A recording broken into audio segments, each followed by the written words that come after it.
কি ইন্টারেস্টিং দেখুন, এসআইআর এর প্রক্রিয়ায় 3টে জেলায় শতাংশের ভিত্তিতে সব থেকে বেশি নাম বাদ পড়েছে, যেখানে যেমন মুর্শিদাবাদ, যেমন উত্তর দিনাজপুর, যেমন মালদা, সেই 3টে জেলাতেই এই নথিভুক্ত হওয়া বার্থ সার্টিফিকেটের সংখ্যা সব থেকে বেশি।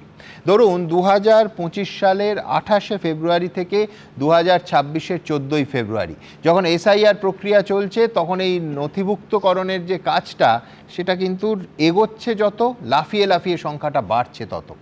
এবং এই প্রশ্রয়টা সম্পূর্ণভাবে এসছে তৃণমূল সরকারের কাছ থেকে, গোপনে নয়, একেবারে প্রকাশ্যে মঞ্চের ওপর থেকে কার্যত দিনের পর দিন অভিযোগ যে প্রত্যক্ষভাবে না হলেও পরোক্ষভাবে এই জালিয়াতিকে উৎসাহ দেওয়া হয়েছে এবং সরকারি কর্মীদের উদ্দেশ্যে এই বার্তাটা বারবার স্পষ্ট করে দেওয়া হয়েছে। সুতরাং আজ যদি দেখা যায় যে সত্যি নথিভুক্ত হওয়া 25% নামই জাল, তার দায় তো গত 15 বছর ক্ষমতায় থাকা তৃণমূল সরকারকেই নিতে হবে, ঠিক যেমন প্রশ্ন ফাঁসের দায় বিজেপি সরকারকে নিতে হবে। প্রদীপ্ত, দাদা ধন্যবাদ প্রথমে তোমাকে এত ভালো একটা খবর আমাদের সামনে প্রতিবেদনে আনার জন্য। কেন ভালো খবর বলছি বলো তো? কারণ এটা প্রমাণ করে দিল যে আমার সরকার ওই 3D মডেলের বিরুদ্ধে গিয়ে ওই ডিটেক্ট, ডিলিট অ্যান্ড ডিপোর্ট, এই 3D মডেলের বাইরে গিয়ে মানুষ যাদের এখনো, আমি দাবি করে বলছি এখনো সবার ডকুমেন্টেশন ঠিক নেই, তাদের পাশে দাঁড়ানোর একটা প্রক্রিয়ার মধ্যে দিয়ে গেছে। এবং এই প্রক্রিয়াটা ছিল ডিজিটাইজেশন প্রক্রিয়া। পাশে দাঁড়ানো মানে কি বলছো? ঢালাও সার্টিফিকেট ইস্যু করা? ঢালাও সার্টিফিকেটের ব্যাপারটা এখানে ছিল না। আমি বলি শেষ করি, ক্রস চেক করতে হবে। অবশ্যই আমি বলছি ডিজিটাইজেশন প্রসেসটা, যে কোনো পৌরসভায় তুমি পৌরসভার কর্মীদের কাছে খবর নাও, আমি যেটা জানতে পেরেছি সেটা হচ্ছে যে আমার যখন বার্থ সার্টিফিকেটের ডিজিটাইজেশন দরকার হচ্ছে, আমি নির্দিষ্ট আধিকারিকের কাছে যাচ্ছি, ডিএম অফিসে, ডিস্ট্রিক্ট অফিসে, বিভিন্ন জায়গায় গিয়ে তাদের কাছ থেকে আমি নির্দিষ্ট নোটারির মাধ্যমে, সেখানে নোটারির ভূমিকা আছে, গিয়ে আধার কার্ডের তথ্য মিলিয়ে নিয়ে আর পুরনো যেটা রেজিস্টার খাতা, যে রেজিস্টার খাতাগুলো আজকে সিজ করা হলো, তার ভিত্তিতে তুমি যে প্রক্রিয়াটা বলছো, এই প্রসেসটা মানলে কারুর কোনো বক্তব্য নেই, কিন্তু তুমি মঞ্চের ওপর থেকে যেই বলে দিচ্ছ যে বন্যায় হারিয়ে গেছে বললে সরকারি আধিকারিক করে দেবেন, তার পুরো উদ্দেশ্যটা জল শুধু হয়ে যাচ্ছে না, ন্যাশনাল সিকিউরিটির প্রশ্ন উঠছে। 100% ন্যাশনাল সিকিউরিটি দাদা, এবং ন্যাশনাল সিকিউরিটির সঙ্গে কোনো রকম সমঝোতা কারুর কিছু হবে না। তেমনি সোনালী খাতুন বা সুইটি বিবি এদেরকে যখন আপনি পুশব্যাক করে দিচ্ছেন বাংলাদেশি বলে, এবং হাইকোর্ট সুপ্রিম কোর্টের রায় আপনাকে সুরসুর করে ব্যাক করে নিতে হচ্ছে এবং পেল অর্ডার দিয়ে পাঠিয়ে দিয়ে হচ্ছে, তখন হিউম্যান রাইটের প্রসঙ্গটাও সমানভাবে আসবে। গত সপ্তাহে তার সঙ্গে কোনো বিরোধ নেই, না বিরোধ আছে, দুটো আলাদা দিক, সম্পূর্ণ আলাদা দিক। যেমন ন্যাশনাল সিকিউরিটির সঙ্গে তোমার আগে নাগরিকত্ব প্রমাণ করতে হবে। তুমি জানো যে সুইটি বিবি এবং সোনাই বিবি নিয়ে তোমার সঙ্গে আমি 300% একমত, নো ডাউট। কিন্তু ইস্যুটা পুশব্যাকের নয়, ইস্যুটা হচ্ছে তুমি যে সার্টিফিকেট ইস্যু করেছো সেটা কি তথ্য প্রমাণ নথি যাচাই করে করেছো না করোনি। দিয়ে তোমাকে এই কারণেই শুরু করলাম, কারণ তোমার প্রতিবেদনের শেষে ছিল, বা তুমিও নিজে বলেছো উপযুক্ত সাজা। সেই জন্যই তো নুরুল এখানে এসে নারায়ণ হতে পারে না, পারবে না।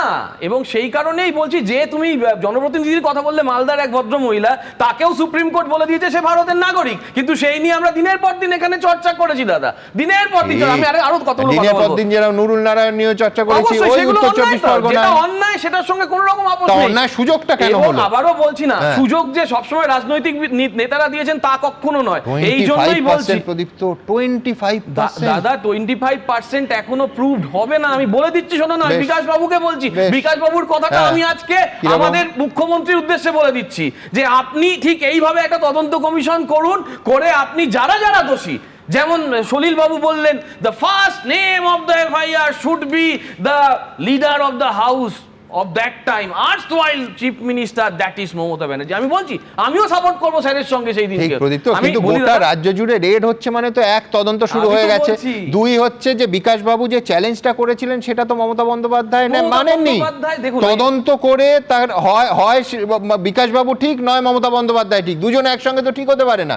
আসেনি তো সামনে, না 100 বার নয়। এবং এখানে তোমাকে বলি, তুমি নিজে খবর করেছো, তোমার খবরের মাধ্যমেই দেখেছি, এবং আমি আমার কলেজের একটা এক্সপিরিয়েন্স দিয়ে বলছি, সাম বৈদ্য মধ্যমগ্রামের, নামটা বলছি না, সাম বৈদ্য মধ্যমগ্রামের, সে বিএলও যেমন হয়েছে, তার দাদা স্কুল শিক্ষক, সে ভোট চালিয়েছে, কিন্তু তাদের নাম এসআইআর প্রক্রিয়ায় বাদ গেছে। তার মায়ের 68 সালের দলিল আছে।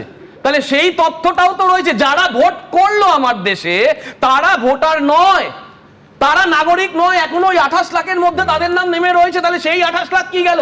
ইলেকশন কমিশনকে জিজ্ঞেস করা হচ্ছে কজন ইললিগাল মাইগ্রেন্টকে পাঠালেন। ইলেকশন কমিশনও বলছে যে 25% জাল কি করে ঢুকলো। I agree. এইখান থেকে খুব পরিষ্কারভাবে আমি দুটো মুখে বললাম, এবার আপনাদের দেখাবো। আবার বলছি, মমতা বন্দ্যোপাধ্যায় বলেছিলেন বিকাশ রঞ্জন ভট্টাচার্যের আমলে বার্থ সার্টিফিকেট দেওয়ার নামে কি করা হয়েছিল সেই ফাইলটা বের করব। মমতা বন্দ্যোপাধ্যায় প্রথমে, সিপিএম এর বিকাশ বাবু, তিনি হয়েছেন চাকরির জন্য, ওনার অপোজিট নামটা বলুন, বিকাশের অপোজিট নাম আমি বলবো না। রোজ গিয়ে বলছে এটা কেটে দাও ওটা কেটে দাও, দেখাচ্ছে আহারে সাধু পুরুষ, ভাজা মাছটা উল্টে খেতে জানে না। জিজ্ঞেস করুন আপনার আমলে বার্থ সার্টিফিকেট দেওয়ার নামে ওই ফাইলটা বের করব? আপনার আমলে কাদের কাদের বার্থ সার্টিফিকেট দিয়েছিলেন? আদৌ কি তারা অরিজিনাল বার্থ সার্টিফিকেট পাওয়ার যোগ্য ছিল? সেই ফাইলটা একটু দেখবেন না আমি দেখাবো? শটান চ্যালেঞ্জ করেছিলেন বিকাশ রঞ্জন ভট্টাচার্য, বলেছিলেন তদন্ত হোক এবং তদন্তে যা ফলাফল হবে পাবলিক মিটিংয়ে ওনাকে বলতে হবে। কি বলেছিলেন বিকাশবাবু দেখুন। চেয়ারম্যান হোক মমতা বন্দ্যোপাধ্যায়, তদন্ত কমিটি করুক, তদন্ত কমিটি করে প্রকাশ্যে রিপোর্ট দিয়ে দিক, আমাকে ডিফেন্ড করতে যাব না। ওদের কাছে যা তথ্য আছে প্রকাশ্যে মানুষকে দিয়ে দিক, এক হাঁড়ি রসগোল্লা খাওয়াবো। আর যদি না পারেন 15 দিনের মধ্যে, পাগলা গারদে ওর জায়গা হবে। ভারতীয় রাজনীতির ট্র্যাজেডিটা কি জানেন? যে কেউ কোনো অভিযোগ করার আগে তথ্য প্রমাণ নথির তোয়াক্কা করে না, এবং অভিযোগ করার পর এই রকম চ্যালেঞ্জের পর কোনো তদন্ত হয়নি। মানুষ তো জানতে চান যে একেবারে অত লক্ষ মানুষের সামনে রাজ্যের তৎকালীন মুখ্যমন্ত্রী যা বলেছিলেন তা সত্যি নাকি নির্জলা মিথ্যে। কোনো তদন্ত হয়নি। বিকাশ রঞ্জন বাবুর চ্যালেঞ্জ মমতা বন্দ্যোপাধ্যায় অ্যাকসেপ্টই করেননি, গ্রহণই করেননি, তদন্ত হয়নি, তা থেকেই বোঝা যাচ্ছে। তার মানে অভিযোগটা কি ভুল ছিল? কেন তাহলে অপ্রমাণিত এই ধরনের অভিযোগ হাওয়ায় ভাসিয়ে দেওয়া হবে? মমতা বন্দ্যোপাধ্যায় থেকে শুরু করে সমস্ত রাজনীতিবিদদের কাছে আমাদের পরিষ্কার প্রশ্ন যে অভিযোগ প্রমাণিত হওয়ার তো দূরের কথা, অন্তত কিছু নথিপত্র সঙ্গে দিন, না হয়তো আবার 3 বছর পর এই স্টুডিওতেই বসে দেখাতে হবে যে কি বলেছিলেন।